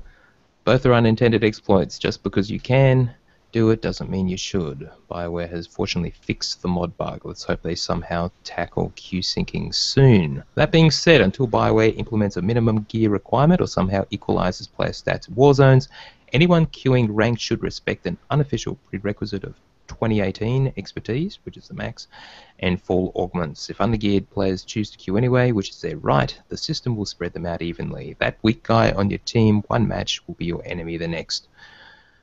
I am by no means a great player. I'm not above mediocre, I would say, but I am having a blast PvPing, ranked and unranked. If you have an inclination to prove your mettle in the arenas of death, ignore the trolls and elites and force sleep right in. You only get better if you play. And as to my great victory recently, this is how it went down. I'm on my Guardian solo rank, McCabe round 2. I live to my first victim, push, stasis, Master Strike. His hit points wanes as I slice and dice the imp scum. My teammates aren't doing as well. They drop like flies until it's just me versus 3. I have a bit more than half health, but 3, not gonna happen. But yes, I'm down to a quarter health right quick, but still have my medpack and all defensive cooldowns. I strike and stun and leap and push, and somehow it's down to one-on-one, mano a mano. We each have a sliver of health left, and bam! I'm the last man standing. Cannon fire sounds, confetti drifts down as the brass band plays on. I get the keys to the city and the crowd carries me away on their shoulders chanting my praises. Maximus, Maximus, Maximus. I come to my senses and the third round begins. We win and I do get actual plaudits like, wow, epic dude, amazing. It was a hell of a match. I do love winning, but not at the cost of degrading another humanoid. Quite the rant. Ignoring the fact that it's someone pointing the finger at people pointing the finger, and there were some insulting things that I would take issue with. The one thing that I think people need to realize, and there is a lot of heavy debate around it, and I understand that people are upset about it, in lots of cases, and I've talked even with Lori, because I know she hates the queue syncing a ton too. Sometimes you actually have to call your friends in order to get 4 people to queue at the same time. It's not exactly queue syncing when all you're trying to do is get the queue to pop. It's true. And that's unfortunate, and that's a byproduct of one of two things. Either the subs need to be given a bonus and allow other people to play with them, or we need cross-server queuing. Otherwise, I'm sorry, occasionally I end up getting in with my friends, and I'm guilty of that, but that's because I need to get the queue to pop. I only have so much time to play in a day. I don't have 24 hours like a lot of people do. I've only got 3. So, otherwise, this is just my chance to say, I'm going to ignore the rest of those comments and watch my stream and ask me questions there, because I've decided that's where I'm going to do my best ranting. It's going to be fun. I think he's a good candidate for the fan fiction. Yeah, once he got to his story, and that's a good story. That's a freaking. That's when your arms are in the air and you're cheering at your own self. Hell yeah! Yeah. Stories like that are fun. Yeah. I also love the ones where, like, it's come down to the rubber match, the third one, the tiebreaker, and everyone gets wiped out except for your healer, who vanishes and then just manages to hide for the rest of the match until the poison comes, and then manages to survive and be the last person like standing. That where we had a teammate the third round. He just stayed, and there were 3 of them up, and somehow he was the last man standing. Yeah. It was great. I wasn't even that person. I was just watching our healer run around invisible as much as possible, getting caught out a couple times, then running away again. It was amazing. All right. All right. Let me just read the second email from Sparrow. He says, mea culpa, as regards my recent faux pas concerning rank queue quitting. I earnestly apologize to all who lost ELO on my account. I can't return the undeserved score loss, but in pursuit of public atonement, I will for 1 month practice the self-mortification of the ship droid companion. I will run exclusively with my ship droid as companion for the next 30 days. Okay, maybe for a week. But either way, I won't be stealing anyone's PvP fun ever again. As for that, I mean, come on. Not everybody's aware. Don't feel bad about it. That's why I just tell everybody to go in there and play. Play. Don't be frightened by the number. The amount of ranked Warzone comms you get for losing is better than a great win in PvP, as long as you get like 4 medals, which aren't that hard. Crit once or twice. keep going. Okay. At Force Chuckle wrote, regarding Q Flakes, ranked and non, stop it! All the 3 V4s are because of you, /dirty kick. Alright, and let's see. Do you want to skip that one, Theo? Yeah, skip that one, yep. Okay. Wow, that's long. Mm-hmm. Okay. At Darksplat wrote, congrats on C0, guys. It's a great achievement. Now, on to Brontes. Yes. Now, we still need to get Corrupt Zero down a second time to prove it wasn't a fluke. So Right. let's do that this week. Yeah. Well, Yeah, yeah. that's This will cool. be our first chance to do it with the same group again. With our main tunes again. So. Mm-hmm. I'll bring- Go ahead. I'll bring Booze. We should get him down. Excellent. Win. All right. Turg wrote, if I have to take my ship in order to trigger the mission chain, it should say use your ship to travel to X, not travel to X. Yeah, for the most part they get it right, but when they don't, it's a real pain in the butt, because sometimes I've used my legacy travel to go to Coruscant or whatever, and end up, it doesn't work. So you end up having to go back to your ship, leave, come back, and eventually it works, but that's a big waste of time. Let's see. Greg Carter wrote, one of my favorite Datacrons. I had forgotten about this one. I did it pre 1.2 when the laser bridge was bugged. Yes, I love that one. It is. That's on Belsavis. It's if you're running through the Planet Story, it's towards the end. It's basically the last section you go to, Right. and it's almost impossible to see unless you wiggle your camera around just right. And it's very cool. You walk out. If I pass it, I always get it on every tune, even the ones that don't need aim. It reminds me of Indiana Jones in the Last Crusade Right. when you're trying to cross that chasm and he throws The the leap of pebbles out faith. there. Yeah. Right. Yeah, I did this before they fixed it in the patch 2, and I had no idea that the bridge was even supposed to be there, and I just always jumped around the backside and got up and tried to jump over on top. So I went the long way for a long time until they fixed it. Yeah. Oh. Is it even possible to get? I guess it is possible to get that way. It is. That's not You fun. kind of have to get lucky on catching a certain edge around the Ah. backside over there, but it's possible. Okay. Yeah, I like the bridge way better. Me too. All right. Douglas Mallet wrote, I'm hoping I'm pronouncing that right. Ha! A great Star Wars plus Frozen parody with a nice Inquisitor cosplay. And there's a YouTube link. Yeah, so it's pretty cool, and if you just comment on Frozen, if anyone says you should see it, just be aware it's a Disney movie, just a kid's thing, but it's got a lot of singing, just terrible. But anyway, this parody is actually pretty funny. But yeah, singing bad. All right, that'll bring us to the Sarlacc Digest, where we go over the issues for 1,000 years, or until we run out of time. Teal, why don't you take this one away? This is the first of our topics from our good friend Gaskai. And he did a series of these, as you may remember from a while ago. And this one is about setting up UI and your user interface, key bindings, and all that kind of stuff, rotations, yada yada. So let's just start. We'll walk through his post and sort of talk through it, and then just provide some answers, we hope. So he says, there are numerous threads in the Sweatle forum on classes regarding different combat rotations for the various trees of abilities. What are your philosophies for establishing a rotation? So I know that both Jill and Red have something to say about rotations. We'll get to that. But firstly, just to be clear what we're talking about here, AC's advanced classes. Obviously there are the 8 per class, or 2 ACs per class. You always have one for your character, which you choose at level 10. Each advanced class will give you a set of skill trees, and there are 3 of them. And you get points as you level, and you can spend those points usually in a single tree. If you decide to go hybrid, you can spread your points among multiple trees more or less evenly.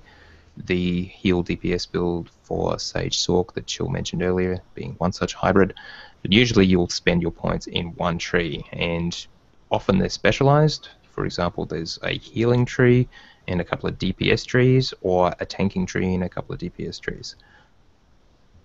And within as you spend those points, some of them are just kind of passive buffs, like a boost to whatever. Some of them will create the ability to proc, which we've talked about before, which means that when you do something, something else has a chance of happening, which gives you an effect which you can then use to like make something else an instant cast is a common one, or something like that, or do something without cost. Right, or automatic crits or whatever. Or yep, exactly. Mm-hmm. And some of those abilities in your skill trees can also grant you an additional ability. For example, at the top of the healing tree for Sorks and Sages is the Salvation, the healy, glowy circle thing. And yeah, so in addition to your normal abilities, which you get as for choosing your advanced class, and for those that are just the regular ones, which the class gets, for example, just Jedi Knights get, you also have the abilities that are specific to your advanced class, such as Jedi Sentinel or Jedi Guardian in that case. And then you get additional abilities as you spec up, as you spend the points, and that will give you your full set of abilities, which you could then utilize when you're doing healing or doing in combat generally. So, rotations. Chill. Okay. Well, right. Reddit has some thoughts on this too. I'll say that rotation is kind of a tricky word because there is what is traditionally a rotation, which means something that rotates. You essentially go through your abilities one by one based on cooldowns or whatever, and it will end up repeating over and over again. That's why they called it a rotation. There is an excellent example, the Vanguard Center Tree DPS. It literally goes through 7 or 8 abilities in a sequence, and then you auto-attack once and start over. And it's the same thing every time. Just keep on rotating. You stuff in a crit, percentage boost or whatever in between. It's the purest DPS I've come across yet that is rotation. Right. Otherwise, it's called a priority. It doesn't rotate. You play them when they're needed at the appropriate times.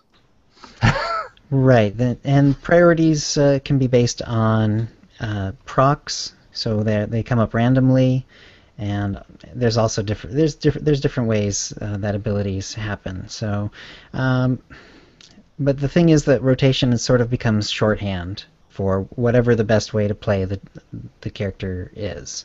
So when you're talking about rotations, you have to realize that sometimes you might mean a literal rotation where you're literally going through abilities in order, but it can also just mean the best way to play a tune based on however the abilities are coming up.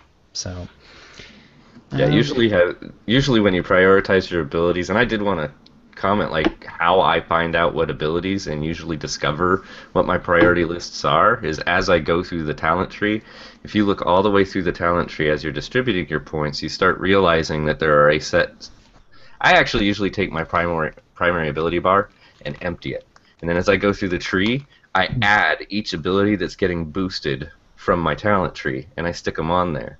And then I figure out which ones are the biggest damage dealers and cooldowns and things like that, and start to play with it, and I'll keep rearranging it. But usually that's how I'll figure out, okay, these are the 6 or 8 or however many abilities are benefiting from it. These are the core abilities I'm going to be wanting to use, especially in like PvE, where then you can, your priorities being dependent on the cooldowns or if dots are wearing off or, that sort of thing.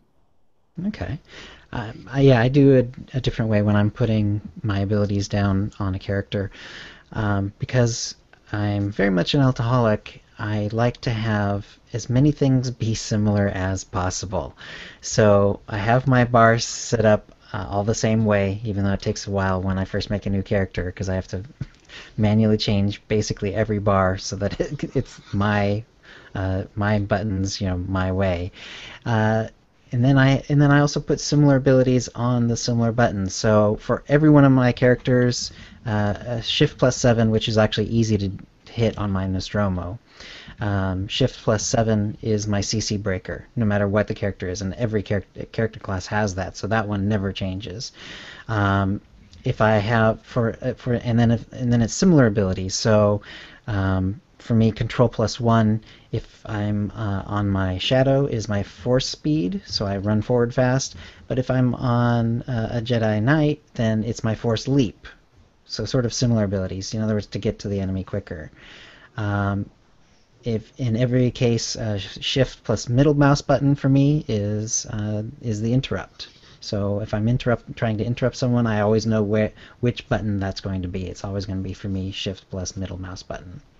So that's how I have a lot of alts, and yet for the most part I don't have too much trouble switching from one to the other. So there we go. My strategy Which is is fun. similar to that. Yeah.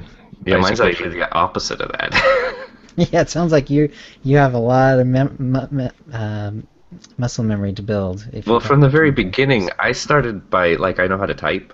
Like, I actually know how to type. Right. So when I play video games, I hold my hand where I type, which means that I have to shift every key over to the right one. So instead of using A, S, D, W, I use S, D, E, F. I learned how to type before I learned how to game. So Right. basically my fingers are used to being there. It also makes it easier for me to, be able to use my pinky to hit the shift and the Q and the caps lock, or shift control and alt, because I replaced my caps lock with alt. Mhm. And then I actually, so for CCs, slows, any of those abilities, or sprints or defensives, those are actually all on my keyboard. And they swirl, I use, let's see here, I use Z, A, Q, W, R, T, G, H, V, and B. Because I also I don't have the strafe where they default, which of course I moved them to the right, but I actually, instead of having turn right, turn left, my S and F, which would be the A and D, are strafe left, strafe right. And that way I can use the default strafe buttons for spell abilities.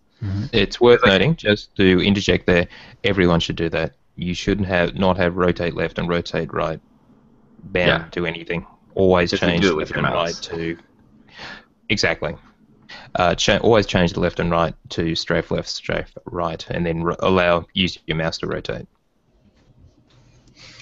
And the other thing I actually went ahead and did, this gets really meta, but the default is scrolling your ball forward and backward for zooming in and out.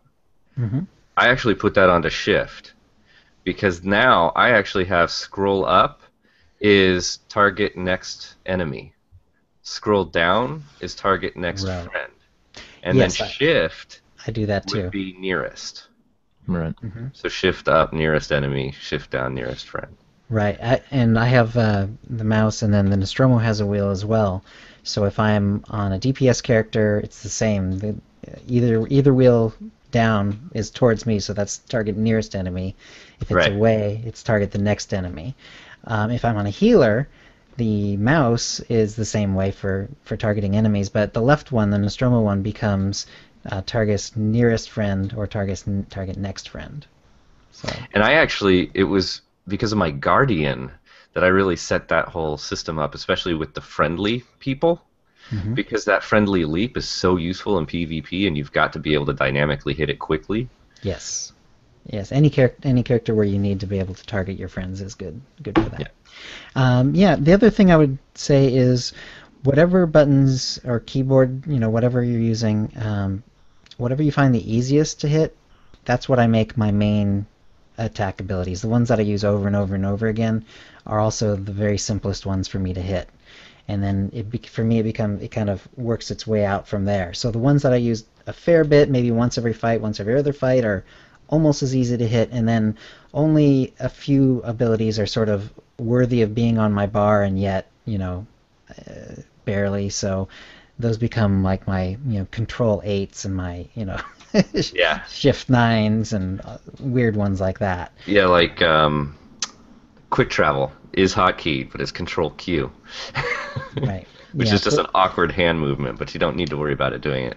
Yeah, for me it's like defensive cooldowns, stuff like that. So, and eventually you get good enough at them anyway. It doesn't matter exactly where they are, but still you don't use them as often as those just regular rotations that you're doing all the time.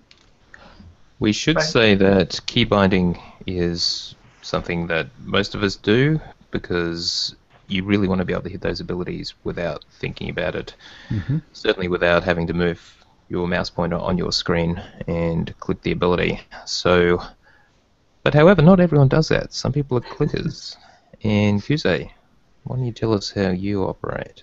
I have extreme bad habits when it comes to gaming, and it started in Warcraft, and I haven't changed from that. Now, I will say in Warcraft there were uh, all the add-ons and stuff like that, so that did allow me to use when they had a Healbot. There was a mouse over RAID frame, so I actually had all my healing abilities attached to my mouse. But for Right. some reason, I could not get away from moving my character with WASD and also my mouse at the same time. So I'm moving with the keyboard and the mouse simultaneously and clicking my abilities when I'm healing. Mhm. You would probably not know if you dueled me in PvP or looked at the numbers in any game, Warcraft or Star Wars, that I'm a clicker. I don't know if it's just the hard set muscle memory that I have for all my abilities, but it just really works for me. So it's hard for me to get away from. But I think it has its advantages sometimes because all my utilities and everything else that I have, it's easy for me to notice because some people who do the key bindings have the quick bars shrunk down, so they have to remember is this on cooldown or if it's coming off. And I see all of that, so I'm able to prioritize. I was gonna say you must have your buttons really big, Yes. and B, they also must be really close to your RAID frames. Everything, yes, exactly. My RAID frames are centered underneath my character. In between my character and my RAID frames is the focus bar for the boss, which I just set up with a Corruptor Zero, so I can see when he's throwing out the mine. All my healing abilities are on the left side, and all my utility abilities are underneath. So everything is centralized right there. So I don't have to go very far to see everything. But like I said, it works for me, but they are bad habits. Right. Did you want to do like the screenshot looks now, Tio? Yeah, why don't you talk through them? Okay. The top one is mine. It's on Chillspine, my sorcerer PvP character. Unfortunately, maybe I should have thought of this, but I wasn't in a party at the time, so you don't get to see what my party frames look like. I just use the RAID frames all the time. I don't ever use the default party one. It's always RAID frames. Basically, for me, it's if you took, okay, you can see my character's in the middle, and I have myself in the lower left there, and the action bars all below that. On the right side is my target, and then target of target does show up when I have a target selected, and I have a focus target also on the right side.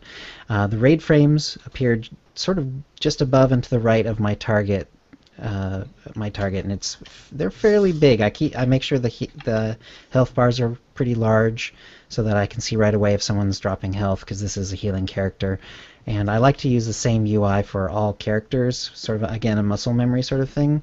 So even on non-healing characters, I make sure to use the same UI, and that way if there's a change to it or if I want to upgrade it or improve it, it'll be the same for all my characters when I get on them. I do shrink down the bars a fair bit, but not as small as they can go.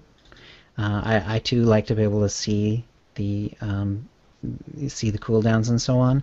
I have mine set up with the numbers that will pop up when something is on cooldown, and I make those numbers as big as possible. They almost fill up the box whenever they are there, and I find that's the best way for me to go. The other stuff, like the cartel coin, you can see is way up in the upper right. It's kind of hidden. I mean, along with the bar and so on. Warzone stuff pops up in the top right when that's on screen, and then I just kept my companion stuff off to the left where it is now.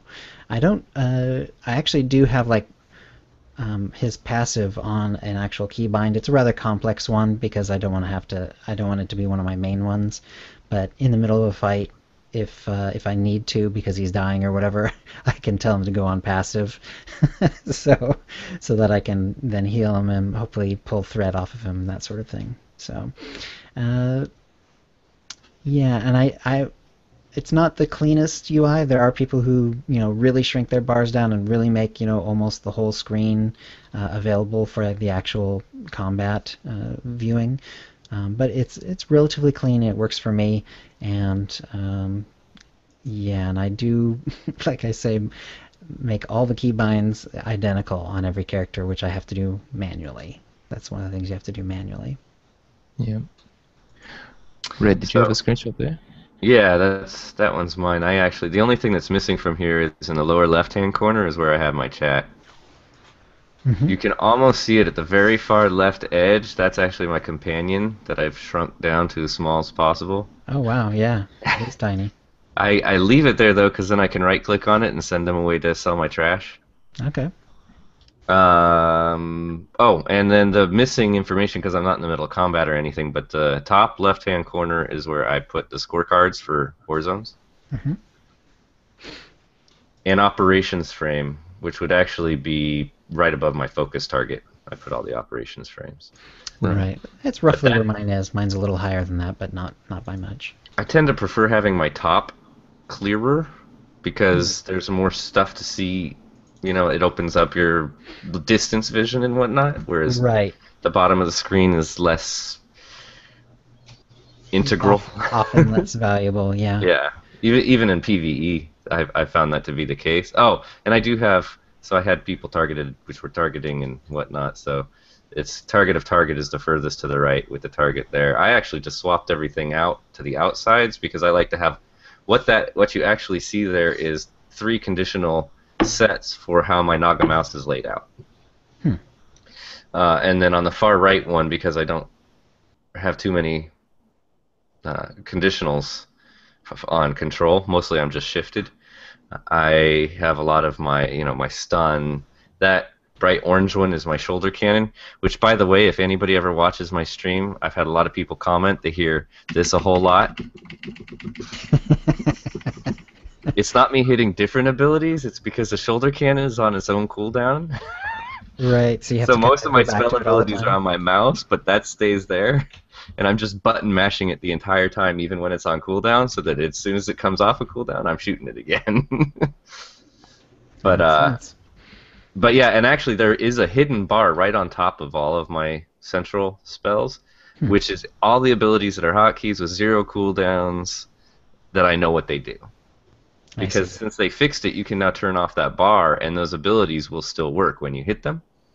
So, like the base auto attack, or not auto attack, but the everybody's free ability, that's always on my queue. I've got a few that I know, and then of course buffing people and any of those things. I know what they are for my keybinds. They're the same for every single character, so I just leave them hidden. The only tip I was going to give you, Chill, is the Cartel Market icon. Mm-hmm. You notice? You can fade it out. That's as translucent as I can get it. I made it somewhat translucent, but yeah, you I can't even find yours, so. It's actually just above my profile picture. Is it? So, oh yeah, there it is. Okay.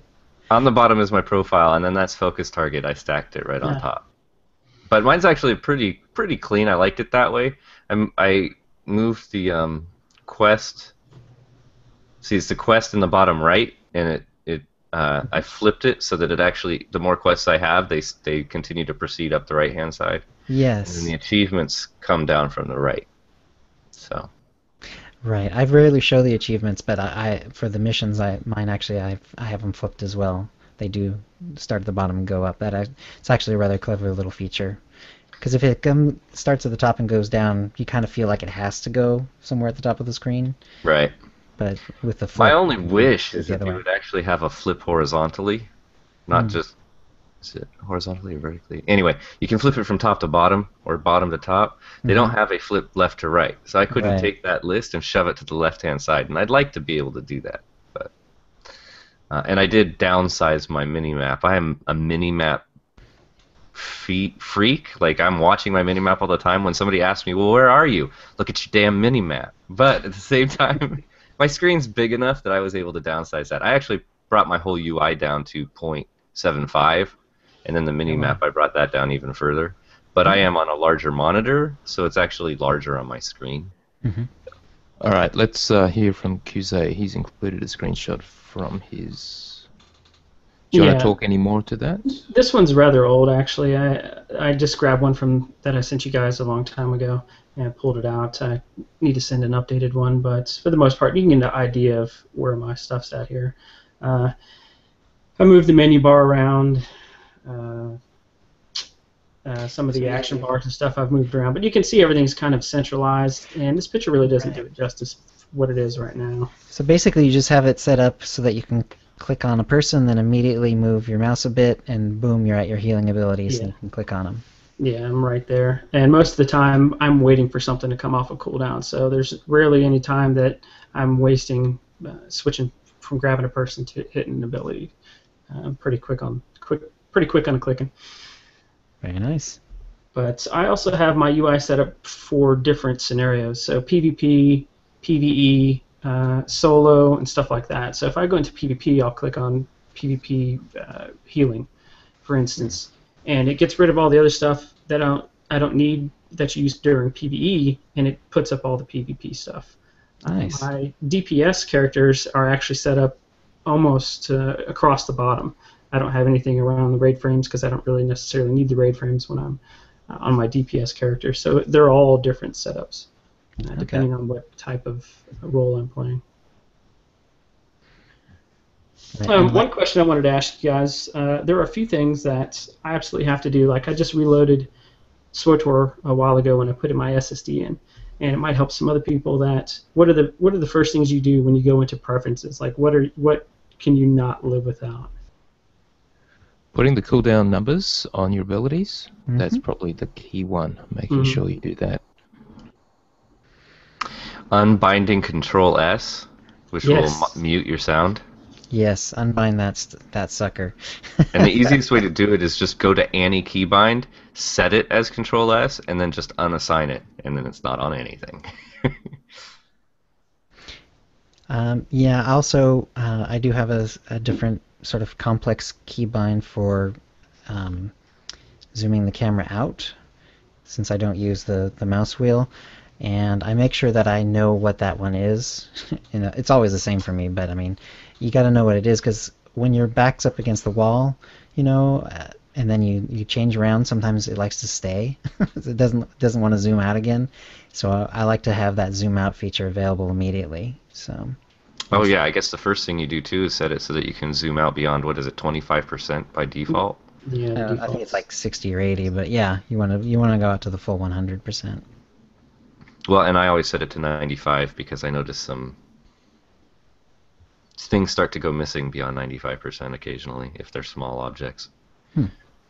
I'm trying to think what else I do by default. I unbind H because I don't want my hanger to pop up when defaults are, but that's because I've already got keybind set to H. Auto loot. I always turn that on. Yeah. Yeah, since I heal a lot, I like the deselect on clicking on terrain. I can't stand sticky targets. I also have target next. Target next enemy automatically, because I'm not DPSing. So most of the time I'm healing, and when I am DPSing, I'm doing it solo, and I just like being able to just keep hitting the buttons and keep hitting things when I'm out running around. So I know that comes to be a problem when you're raiding and stuff like that. So. All right. I'll just finish off with my UI, which I won't really talk to. I'll just include it in the show notes. I try to keep it fairly clean as well. When I first set up a new character, the first thing I do is set up my key bindings so that they all match the same spots on my action bar, and I use the same UI for all my characters. Okay. And the raid frame I set up is an 8 vertical to the left. And I've got the fairly large, so I can see health and debuffs and buffs. Mainly debuffs I've got enlarged, so you can see them clearly. I use that on all my characters as well. I mean, as a raid leader, it's usually useful to see who's low on health, regardless of whether I'm healing or not, and who's dead, of course.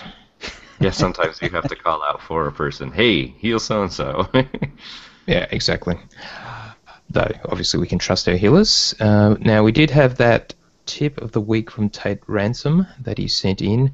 We won't go through it in detail, but it's basically a way of configuring a Naga mouse and the Nostromo, and how to set up your action bar. So we will include that probably as a forum post and link to it, just so you can see a way of getting it set up.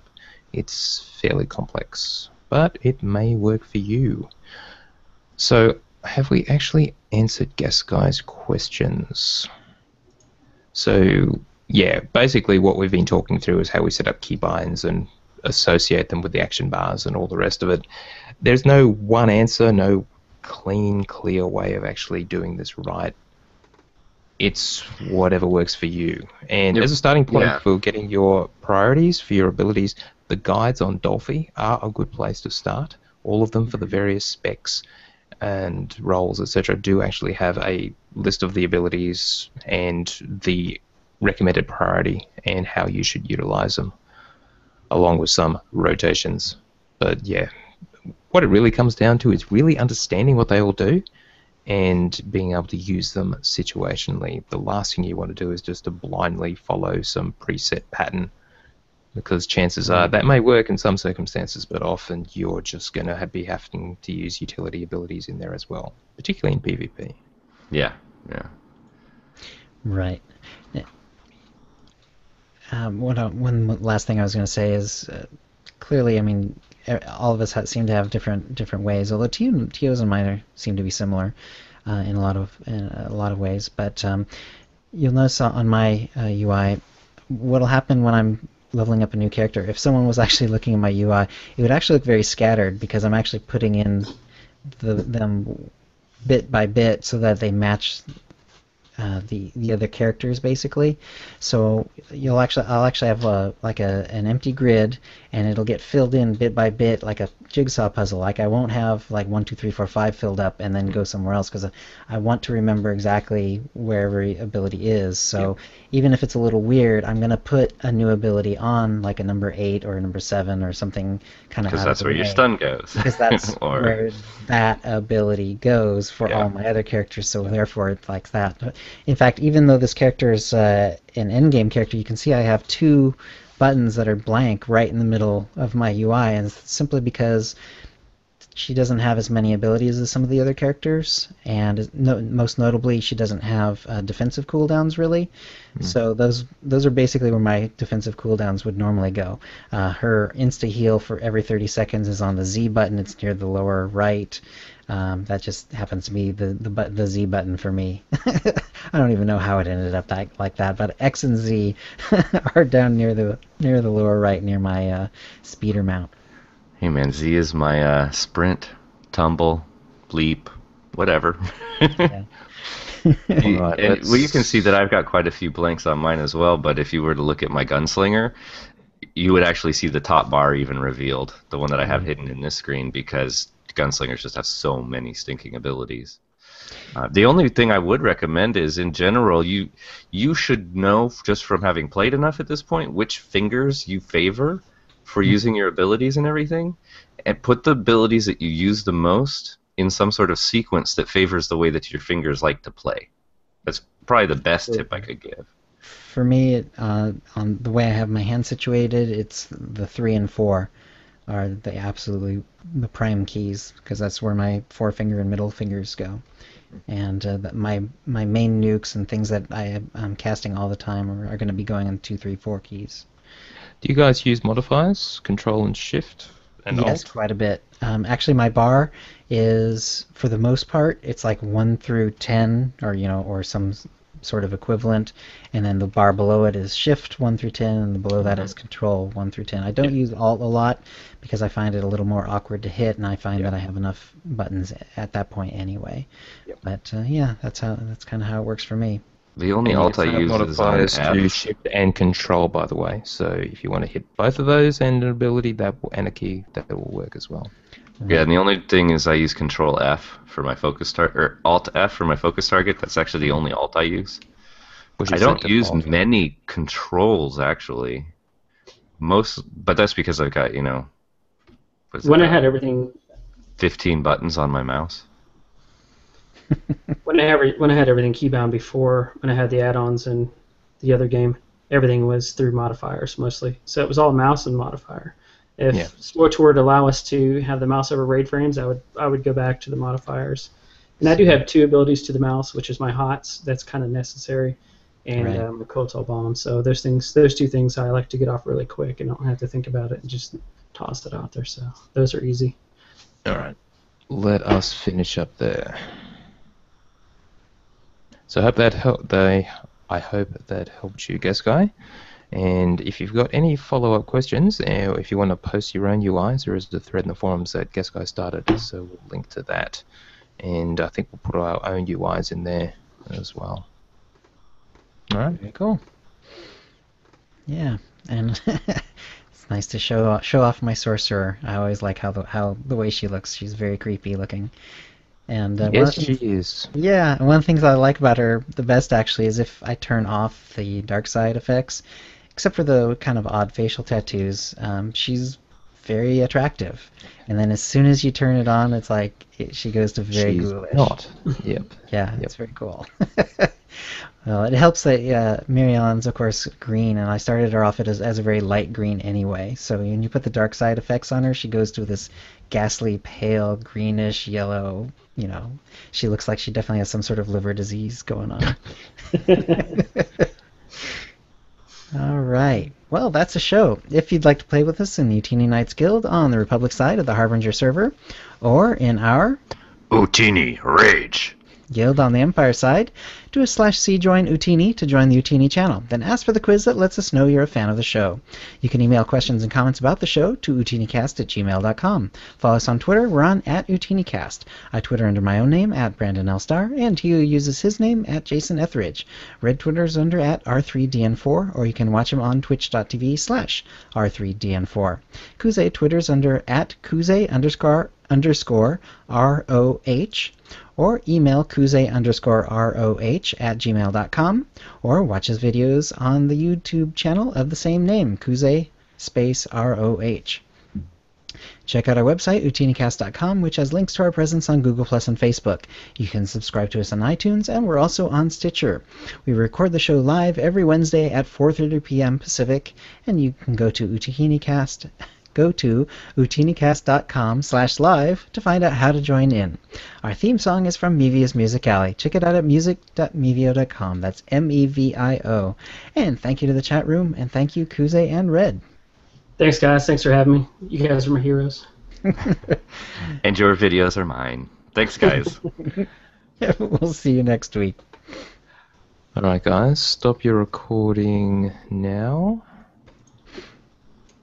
And we'll say goodbye to the chat room. Thank you guys for the Rockin' chat discussion. room tonight. Yeah. Yeah, some really interesting discussion, actually.